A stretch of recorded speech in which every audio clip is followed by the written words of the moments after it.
Saludos y bienvenidos a otro video de Universidad Cristo. Este video titulado Discurso de los Olivos. Y ese es el título que se le da a la gran respuesta que Jesús le dio a los discípulos cuando ellos le preguntaron: Maestro, Señor, dinos cuáles son las señales, cuáles son los eventos que marcarán tu parucía, tu venida, tu regreso, la realización y realidad de tu reino. Y cuando vemos en Mateo capítulo 24, en Marcos capítulo 13 y en Lucas capítulo 21, que son, como decir, la respuesta, pues esa respuesta es como decir, se conoce históricamente como el discurso de los olivos, o también se conoce como el pequeño Apocalipsis, por el tipo de lenguaje apocalíptico o lo que se llamaría escatológico, concerniente en el contexto del primer siglo, concerniente a eventos que iban a suceder pronto. Entonces, pues voy a leer algunos versos en el capítulo 21 de Lucas, versos 32 y 33. Y dice: les digo la verdad, no pasará esta generación hasta que hayan sucedido todas estas cosas. El cielo y la tierra desaparecerán, pero mis palabras no desaparecerán jamás. Entonces aquí tengo unas notas y acá tengo la pizarra. Entonces, pues permíteme contestar, y no contestar, sino comentar concerniente a esto. Cuando dice en el verso 32, les digo la verdad, no pasará esta generación hasta que todo esto acontezca. Entonces, miremos en el contexto histórico quién era esa generación y cuál era la relevancia de la audiencia, para así nosotros en nuestro presente procurar entender este discurso y mirar cómo estos eventos y sucesos, tanto desde el comienzo del ministerio de la vida de Jesús en adelante y ese proceso y progreso de la iglesia del primer siglo hasta la serie de eventos que vemos a través de todo el libro de Apocalipsis, de esos 22 capítulos. Entonces, todo eso nos puede ayudar a entender la respuesta que Jesús le dio a los discípulos. Nos puede ayudar a entender Apocalipsis. Cuando miramos Apocalipsis, no con unos lentes, con una mente de que espera que todos estos eventos serán en el futuro escatológico, sino entender lo histórico, entender lo que sucedió, entender que Apocalipsis nos está describiendo exactamente lo que espiritualmente y lo que históricamente sucedió con la iglesia del primer siglo. Entonces, cuando miramos, ¿ves? Cuando Jesús dijo esta generación, una generación usualmente son 25 a 40 años. Si Jesús partió de los discípulos para el año 30, al año 33, pues vemos como 40 años después, para el año 70, porque entre el año 65 de la historia hasta el año 70 fue donde vino a ser la realidad histórica, cuando Jesús dijo: se levantará nación contra nación, reino contra reino, ¿ves? Y ahí vendrán esa guerra. ¿Y quiénes fueron esa nación? Los judeos hebreos, los israelitas del primer siglo, Jerusalén y todas esas tierras, los celotes, los sicarios, todos esos defensores de las promesas y de las ideas que se habían establecido desde el Viejo Testamento, que como ellos iban a adquirir tierra y a conquistar y Dios le había hecho promesas, pues entonces tenían ese celo y por eso los romanos eran sus enemigos. Vemos que entonces los romanos, desde el comienzo del gobierno de Nerón, desde el año 64 en adelante, ya para el año 65, la fricción estaba tan severa que Nerón comenzó la persecución de tanto los judíos del primer siglo como también de la iglesia del primer siglo. Era ahí, sálvese quien pueda. Entonces, cuando leemos Lucas 21, podemos ver el consejo y los consejos que Jesús le daba a esa audiencia cuando él estuvo hablando en este discurso de los olivos, que les decía: cuando todas estas cosas sucedan, cuando vean a Jerusalén rodeada por los ejércitos, embollen, salgan de aquí, porque lo peor está por venir. Entonces necesitamos ver que a través de Apocalipsis utiliza, cuando miramos capítulos 6, 7, 8, 9, 10, yo diría hasta el capítulo 13 de Apocalipsis, ves el tipo de lenguaje que está utilizando, un lenguaje bien figurativo. Al igual que aquí en Mateo 24, Lucas 21 y Marcos 13, como aquí en Lucas 21, cuando habla en el verso 25 y dice: y habrá señales extrañas en el sol y la luna y en las estrellas, y aquí en la tierra las naciones del mundo estarán en caos, perplejas por los mares rugientes y las mareas extrañas. La gente quedará aterrada de lo que verá venir sobre la tierra, porque los poderes de los cielos serán sacudidos. Entonces, esto es lenguaje poético, ¿ves? Es lenguaje figurativo, simbólico, no para tomarse literal, para leerlo y tratar de entenderlo como que está hablando de los mares, y los mares entonces hay maremotos, se van a causar, el sol se va a dejar de alumbrar, las estrellas se caerán del cielo, o como nos dice, los poderes de los cielos serán sacudidos. Es como decir algo y nosotros tratamos de interpretar literalmente esta literatura, que en su origen es poético, es simbólico, es figurativo. Te doy un ejemplo. Si lees a Isaías capítulo 13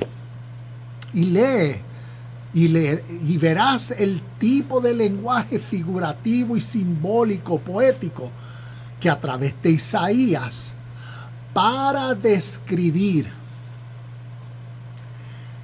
caos en el sentido de el colapso, el sentido de la destrucción de sistemas, poderes sociopolíticos, y cómo la destrucción, cómo el colapso, cómo el derrumbe de estos sistemas de gobiernos, de la sociedad, cómo a través de literatura poética se describen como tronos celestiales, como montes altos, se describen con ciertos tipos de cualidades y características, pero no se refiere a literalmente que son cielos, montañas, mares que están. Entonces lee Isaías capítulo 13, también puedes leer el verso 9 y 10, verso 9 y 10, sí, tengo aquí en las notas, donde entonces especifica, y es ese tipo de vocabulario que a través de los evangelios se está utilizando, y lo vemos que a través del libro de Apocalipsis también se está utilizando. No se está refiriendo a que en el futuro China va a destrozar Estados Unidos y como Nueva York y todo va, y California va a ser destrozado y va a venir un maremoto y va a arrasar. No se está refiriendo a nada de eso, sino por eso necesitamos ver cómo en nuestro pasado todo lo que sucedió se nos escribe y comparte de una forma simbólica. Y te quería compartir eso como ejemplo para que también nos ayude a entender mejor el próximo verso. En el verso 33 de Lucas capítulo 21, verso 33, cuando Jesús entonces dice, el cielo y la tierra desaparecerán, pero mis palabras no desaparecerán jamás. Cuando vemos las palabras de Jesús, según Juan capítulo 6, verso 63, Jesús decía, mis palabras son espíritu. ¿Ves? Un espíritu es fuerza y vida. Porque las palabras que salían de su boca, la espada, ¿ves? Que salió de su boca, como el evangelio del reino de Dios. Entonces contenían, ¿ves? El espíritu, contenían el poder, contenían la fuerza para renovar, para vivificar la mentalidad que estaba en oscuridad, en tinieblas, que estaba ignorante de la vida pura, verdadera, una vida de paz, de amor, de contentamiento, de felicidad, de hermandad, de sinceridad, de bien, de no violencia. Y eso era como decir las palabras. Por eso mis palabras no pasarán, porque la realidad de la vida justa y mayor, la realidad de la paz y el contentamiento genuino, se encontraban y se contienen en el Evangelio, en descubrir la realidad del Evangelio, la realidad del reino de Dios, que no se encuentra en templos. ¿Ves? Por eso el templo, él les dijo, ese templo, todo eso va a ser destrozado, no quedará piedra sobre piedra, porque para ellos, en el contexto de la tradición judeo-hebrea, el templo era donde su deidad, su Dios, se relacionaban, habitaban y todos los rituales que se practicaban en el templo. Mas Jesús, a través de su ministerio, vino a concientizarlos a ellos del verdadero templo de Dios. No se encontraba en cemento, ni en piedras hechas por hombre, ni en montañas, sino el verdadero templo de Dios era cada uno de ellos. Como Jesús, siendo el primero en dar el ejemplo de esa realidad de ser el templo de Dios, de ser el ser humano que hizo de su conciencia su unión y verdad con lo que reconoció y es a través de la historia el espíritu de la vida, Dios. Y vino él a concientizar, y a través de sus palabras, a través de sus hechos y sus acciones, le vino a demostrar a ellos esa grandiosa realidad, para que ellos descubrieran esa vida, ese tesoro, esa mentalidad, esa conciencia, ese espíritu. ¿Ves? A través de sus palabras, que son espíritu y son vida, sus palabras en un proceso natural dentro del ser humano causan, tienen el poder, porque son espíritus, contienen fuerza para remover la oscuridad, para remover la ignorancia, para remover la vida egoísta, centralizada en todas las características que lo que representa el cielo y la tierra condicionaron a esta audiencia del primer siglo.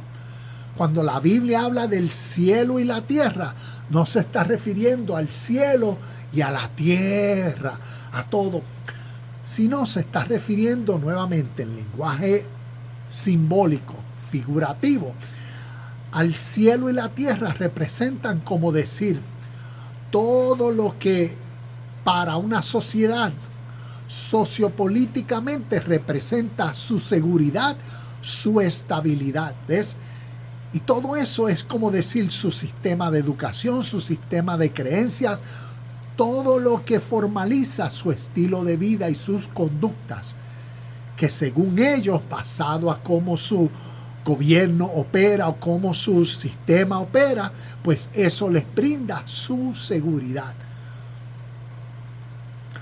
A eso es lo que se refería Jesús como ese cielo presente, esa tierra presente del primer siglo, aquello que los había condicionado y formalizado a ustedes, su supuesta paz y seguridad en sus esperanzas, todo eso iba a pasar. ¿Y cómo pasó? Naturalmente e históricamente, cuando nación entró contra nación, e históricamente Roma destruyó a Jerusalén y al templo. Y ahí todo lo que para estas personas como tradición había formalizado su vida, su seguridad y su estabilidad, dejó de ser.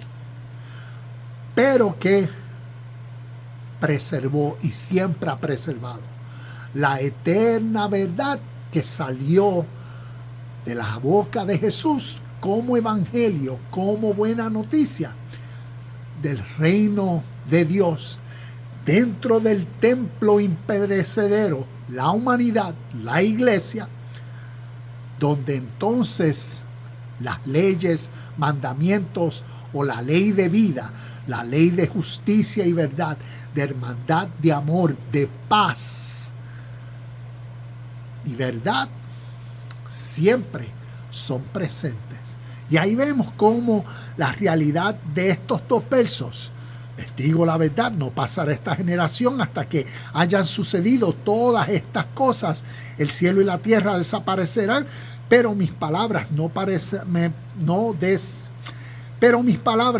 desaparecerán jamás. Podemos ver nuevamente, para terminar en el concerniente al verso 32, les digo la verdad, no pasará esta generación hasta que hayan sucedido todas estas cosas. Pues todas las cosas a que se está refiriendo sucedieron antes de la destrucción del templo. Entonces necesitamos ver históricamente a todo esto cumplido en el primer siglo, antes del año 70. Entonces uno se preguntará, pero ¿y cómo Cristo vino? O cómo nos dice, como el verso 25, no voy a leer el verso 27, donde dice, entonces todos verán. Mira lo que dice el verso 27, entonces todos verán al Hijo del Hombre venir en una nube con poder y gran gloria. Entonces la pregunta es, para personas que interpretan todo esto escatológicamente como eventos del futuro, de lo que va a suceder en la historia, preguntarían, ¿cómo Cristo vino? ¿Cómo el Hijo del Hombre vino? ¿Quién era el Hijo del Hombre? ¿Era Jesús? O aquí el Hijo del Hombre nos está a través de los evangelios enseñando un gran misterio, o enseñando una grandiosa verdad espiritual. Y cómo a través de los evangelios esa verdad espiritual se ha compartido en una forma poética, en una forma como una parábola, como un cuento, que tiene un poder al ser entendido espiritualmente. El Hijo del Hombre, el Hijo de Dios, el Espíritu de verdad, el Espíritu Santo, el abogado defensor, el consolador, Cristo.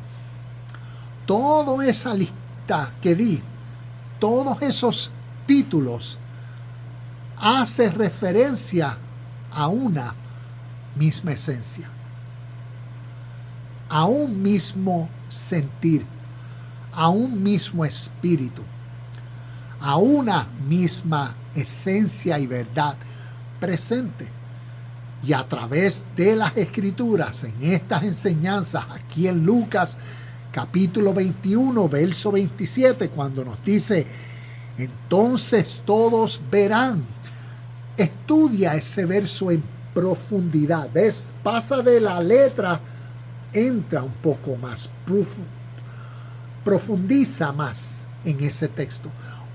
Búscalo y léelo en cómo en griego está escrito, para que veas a qué se refiere con ver, para que nos ayude a entender a cómo en el contexto histórico los discípulos y la iglesia del primer siglo entendieron las palabras de vida que nunca pasarán, que siempre son presentes. ¿Cómo vieron? Vieron con la mente, vieron con su conciencia, vieron con su entendimiento, refiriéndose a que entendieron el Evangelio de Cristo. Entendieron el mensaje y fueron partícipes en ese abrir y cerrar de su entendimiento en su mente, de su parusía, de la venida de su espíritu, de la venida en el poder que las palabras que a través de su ministerio salieron de su boca, con el poder para reformar sus vidas, esa metamorfosis interna, las palabras que los cautivaron en el desarrollo y en la naturaleza de cómo seres humanos dejaron todo lo que los había formalizado, sus tradiciones, sus religiones, sus sistemas sociopolíticos, todo eso que lo había condicionado. Naturalmente, al ir asimilando las palabras de vida que Jesús le compartió, como la espada que salió de su boca, la verdad presente, entonces dentro de esos que vieron venir al Hijo del Hombre, al Espíritu Santo, al Consolador, al Abogado Defensor, el Espíritu de Dios, al Espíritu de verdad, vieron ver a Cristo, vieron ver al Hijo de Dios, al unigénito Hijo del Padre, al mismo Espíritu de Dios dentro de ellos. Entendieron esa unión con la vida presente de ser templos de la presencia y de la realidad como ley de vida. Dios, Padre, Espíritu de verdad, Espíritu de justicia. Y así es como esa parusía sucedió, cumpliendo esta generación, cumpliendo a esa audiencia del primer siglo esa respuesta que Jesús le dio. Ustedes presenciarán, ustedes serán partícipes, ustedes vivirán, ustedes tendrán dentro de ustedes esa experiencia de un nuevo renacer, de un ser resucitado, de una conciencia vivificada, de un nuevo espíritu, de una nueva motivación por la cual vivir. Y así a través de la historia, el discurso de los olivos nos enseña esta realidad presente. Para nosotros en nuestro presente, mirar al pasado y extraer del pasado el mismo espíritu que nos motive a nosotros enfrentar nuestro hoy, nuestra vida, nuestro contexto, nuestras situaciones, nuestro cielo y nuestra tierra, nuestro mundo y contexto, a enfrentarlos en el mismo espíritu. Porque hemos recibido esa parucía, hemos recibido esa venida del Hijo del Hombre. Cristo, la luz del mundo, el Logos que se hace carne, el Verbo que se hace carne, el Espíritu de Dios que dentro del ser humano lo levanta, lo impulsa por el mismo Espíritu para vivir ahora en una conciencia de unión con todo lo que Dios es. E independientemente de lo que nuestro mundo y contexto pueda traer y suceder, de lo cual nosotros no tenemos control, así como muchos de los ciudadanos del primer siglo no tenían control de lo que sus líderes políticos querían hacer, de las agendas escondidas que aquellos que tenían dinero, posiciones, querían llevar a cabo. La misma realidad histórica en nuestro presente tal vez es para ti y para mí. No tenemos control de lo que nuestros gobernantes, de sus agendas, de lo que planean para el 2024, no. Pero sí tenemos control de este templo, del templo de Dios. Y tenemos control de nuestro tiempo para hacer de nuestro ser uno con el espíritu de la vida que llamamos Dios, para que encontremos dentro de nosotros las riquezas de este reino imperecedero, las riquezas de paz y contentamiento, de una genuina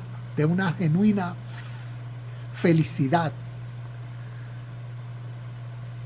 y que independientemente de las situaciones, sabemos que tenemos el poder de hacer de las situaciones inesperadas de la vida, procurar cómo hacerlas en nosotros y para nosotros bien, porque todo obra para bien. A medida que desarrollamos nuestra conciencia a través de las enseñanzas de este discurso de los olivos, nos da y nos sirven como esperanza para enfrentar nuestro hoy y crecer en nuestro hoy.